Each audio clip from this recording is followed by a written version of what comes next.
tell you that the last couple of weeks for me has been like torturous. I mean, it probably has for everyone. I'm grateful that you took the opportunity to come out tonight. But it's been, my boss went on vacation for 10 days. She left me in charge and I told her not to. She did anyways, and I'm like, okay. And then she said, oh, by the way, the clients don't really like us right now. I'm like, and then my son stopped like doing homework at school because he needed to, he wanted to see, he's pushing his boundaries because he's a teenager. And so, I went out to Infinite Campus when I really remembered it and figured out, I was like, oh honey, you've got like 10 assignments that are missing. And then there was like drama on Facebook. If y'all are part of our Facebook group, you know what that all was. And it all happened like the same day. So it's like, since then, it's been just like dig and dig and dig and dig and dig. It's like, at some point, I really am going to have to think about what I'm going to talk about tonight. So here we are.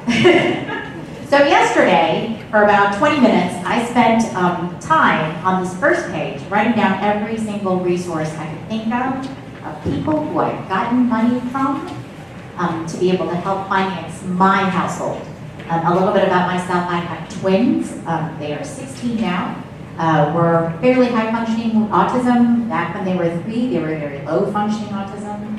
No, but I didn't have any kind of frame of reference. I was like a career woman, so I never babysat anybody's kids. I had no frame of reference. I didn't know at 18 months old your kids weren't supposed to bite you all the time because that was their attention-seeking thing. Went through Babies Can't Wait. The first thing Babies Can't Wait said is, you're probably going to need more therapies, but my insurance didn't pay for more therapies. Oh, you should apply for that Katie Beckett thing. I'm like, who's Katie Beckett? So I'm not going to tell you about every single thing and stuff that I've gone through, but I will tell you that it's because of that Katie Beckett that I'm standing up here tonight. I went and I applied. There was a form. I filled it out. Or actually, I didn't even fill it out. I handed it to my pediatrician, and she filled it out. And I turned it in and said, you can't possibly deny me. I've got 2 kids who got, at that point in time, all I knew was sensory needs.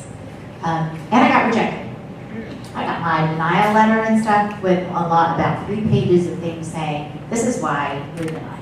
Well, I got on my high horse and wrote them back 9 pages, single spacing, 9 pages height of, y'all are idiots, okay? Guess where that got me? Nowhere. But then I remembered who I was. I remembered that I started off like before kids, because remember there was a like before kids? Way back when. I know. Back in the dark ages. Now my husband and I'm one of those, this is recorded, so I can't say that. Okay. What I can say is that my husband and I decided that we weren't going to have any kids, and then when we were married for 10 years, it's like, oh, I'm a little bored, maybe, we need something to do. Okay, let's have some kids. Okay, that's my reason for having kids, because I was bored. So, the next time I got bored, I'm thinking about maybe getting a puppy or starting a nonprofit. So I started the nonprofit. I learned my lesson there. Well, maybe not. I don't know. But anyways, back to Katie Beckett. What I realized is that inside of me, one of the jobs that I had way back when was reading the law and interpreting them and telling my employer, this is what this law means to our business.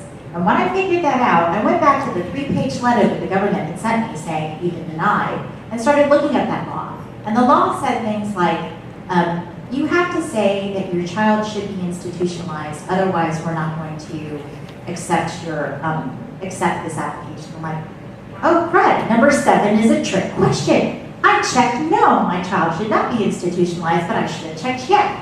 Because, no. And there's a whole bunch of those in that Katie Beckett application.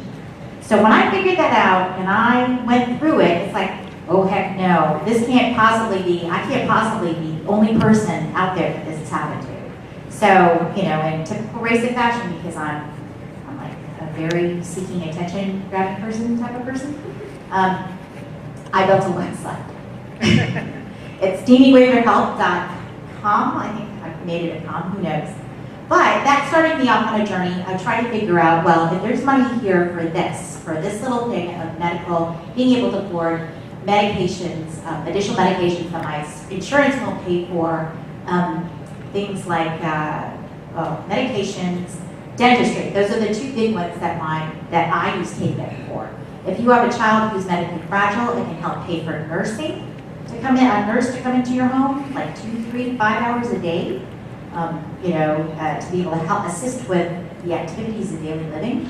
But then I found out I have this magic number called the Medicaid number, and that begins to unlock some other doors. So and on the second one, under the state and federal government programs, the Medicaid number that you have, either through Katie Beckett or through other forms, is kind of a skeleton key to get you into all sorts of different fun things. If you are lucky enough, well, I won't really say it lucky, but if you are fortunate enough to qualify for Social Security income, that's a little paycheck from the government saying, here's a little bit of something to be able to help pay for your child. How do you qualify for that? Well, guess what? There's a series of regs, just like Katie Beckett, that'll tell you this, check this box, don't do that box. My best recommendation for you is before you attempt to do any of the applications or any of the government programs, hook up with another parent who's already got it, and then copy their application. Because once you have figured out and cracked the code, you can use that same application, especially if there's nothing going on with your child, if you need the same level of supports for the next year, and the next year, and the reapplication comes up, guess what? You can take that same stuff that you just filled out, fill it out the same way again, ask your doctor to sign it, and get it through the system quicker. I've got a lot more tips and tricks on how to get through application forms and stuff on that website, but I'm going to move on because I know that there's more things that I want to cover. Another thing I wanted to cover is if you're looking for money for basic needs, to cover basic needs. I don't know if you are ever in a situation where you're almost homeless or looking for a little bit of rent money, or looking to be able to pay off the gas bill because the visa bill got a little high, or heaven forbid, cable went up again, and that controls the internet. Gosh, we can't live without Wi-Fi. We really can't. No, I mean, that's why I live at Starbucks. Any of those situations and stuff, there's a lot of different ways that you can find money for basic needs. And the best organizations to start asking for that kind of money is DFACs, amazingly enough. DFAC should be one of your first people to talk to say, hey, we're having a little bit of difficulty over here. Can you hook me up? Can you tell me to some organizations? You'll find that there's church organizations out there that can do like one-time assistance to be able to help pay the bill, pay your car bill, pay your utility bill. You can go to the utility company and ask for assistance there. There's also the, let's see, who else did I say? United Way 211 also has some resources and stuff in their database. If you call them and you ask them for support organizations on the South Side should pop up. So that's kind of granting basic needs. The next one I also wanted to talk about is quality of life. So now we found different ways to be able to find how to finance our medical bills through Katie Beckett and some of the other government programs. So I should really take a minute to talk about the government programs. All right. Going back, let me tell you the order of stuff that you do. How many people, and I'm going to just ask where we are in the process. Has anybody applied for SSI and actually got it? Awesome, y'all bypassed everything. You've won the jackpot. Didn't take it away. Oh, okay. So now, if it's taken away, you're back into the Katie Beckett. Have you applied for Katie Beckett? Okay, we'll get you in there. It's okay. Is he autism? Easy. Easy. Just coming down. Okay. Oh yeah. Well, we'll read your letter and we'll figure out what it says that you're missing. And that's the trick. Figure out what it is that you're missing and then reapply. Because there isn't anything on most of these government programs and stuff. Just because you're denied the first time doesn't mean you can't reapply like the very next day. And that's what I ended up doing with the 9-page letter. Then I went back and told them they were idiots. They said, well, you can appeal. So I went through the appeals process, and I finally had someone in the county clerk's office saying, why are you here? And I told her my 9 pages of story, and she's like, honey, you just didn't fill it out right. Just stop what you're doing. Don't go in front of the judge. Just reapply. I'm like, really? I can do that? She's like, yeah, just do it. Okay. But I got smart. I didn't do it on my own. I paid someone to do it the very first time. And when they did it, and I saw how they checked the boxes that very next year, I filled that line just like they filled that line the year before. So again, if you don't know how to do it, find someone who does. It's a lot cheaper to find someone who has your same condition that you have and just say, can I borrow your Katie Beckett application for just like 2 minutes? You know, and just go. Because like Jen's laughing because she knows that when I help her with her daughter's application now, I think last year, it was 20 minutes. Yeah. Because all we do is copy the forms. That's a beautiful thing. It is. And cake. There's always cake involved when it comes to Jen. All right.